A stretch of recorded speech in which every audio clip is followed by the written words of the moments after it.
पंचतंत्र की कथा। मित्रों का विनाश, मित्रभेद। गोदावरी नदी के किनारे फैले घने वन में पिंगलक नाम का एक शक्तिशाली सिंह रहता था।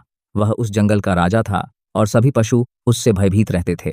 एक दिन जब वह बरगद के पेड़ की छाया में विश्राम कर रहा था, तभी दूर से एक भयानक गर्जना सुनाई दी। सिंह चौंक गया। उसने चिंतित होकर कहा, ये आवाज किसकी है? कहीं कोई मुझसे ज्यादा ताकतवर तो नहीं आ गया? उसी समय झाड़ियों में छिपे दो चालाक सियार दमनक और करटक ये सब देख रहे थे। दमनक ने धीरे से कहा, दमनक, मुझे कुछ गलत लग रहा है। गलत नहीं, मौका है राजा के करीब जाने का। कुछ ही देर में उन्हें उस गर्जना का कारण पता चला। वह आवाज एक बैल की थी जिसका नाम संजीवक था। वह अपने स्वामी से बिछुड़ गया था और नदी के किनारे घास चरते समय जोर से रंभा रहा था। उसकी आवाज में कोई दुर्भावना नहीं थी, परंतु जंगल में भय फैल गया था। दमनक सिंह के पास गया और विनम्रता से बोला, महाराज, डरने की कोई जरूरत नहीं है। यह बैल की आवाज है। वह बलवान है लेकिन हानि रहित है। अगर आप कहें तो मुझे उसे आपके पास लाने में खुशी होगी। पिंगलक ने संदेह से कहा, अगर वह खतरनाक है तो मैं उसे मार डालूंगा। दमनक मुस्कुराया। जैसी आपकी आज्ञा। संजीवक को सिंह के सामने लाया गया। वह सिर झुकाकर बोला, महाराज, मैं निर्दोष हूं। मुझे बस रहने के लिए जगह चाहिए। दोस्त, दुश्मन बनने से बेहतर दोस्त बनना है। तुम यहीं रह सकते हो। धीरे धीरे सिंह और बैल के बीच गहरी मित्रता हो गई।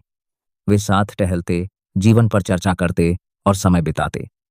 पिंगलक अब शिकार में भी कम रुचि लेने लगा था। यह देखकर करटक चिंतित हो गया।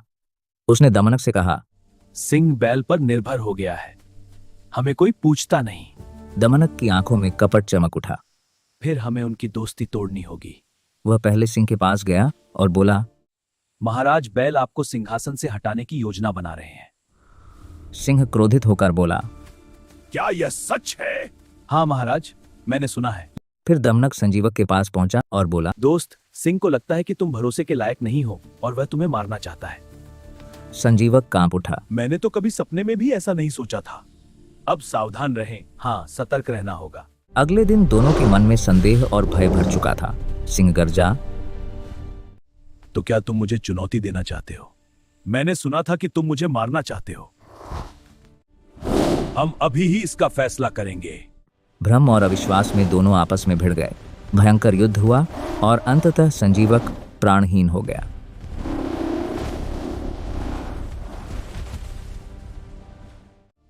हमारी साजिश कामयाब हो गई। शेर ने बैल को मार डाला। दूर खड़ा दमनक मुस्कुराया, पर करटक का सिर लज्जा से झुक गया।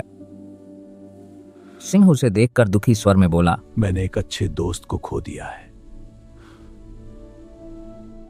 नीति, झूठ और चुगली से सबसे गहरी मित्रता भी नष्ट हो जाती है।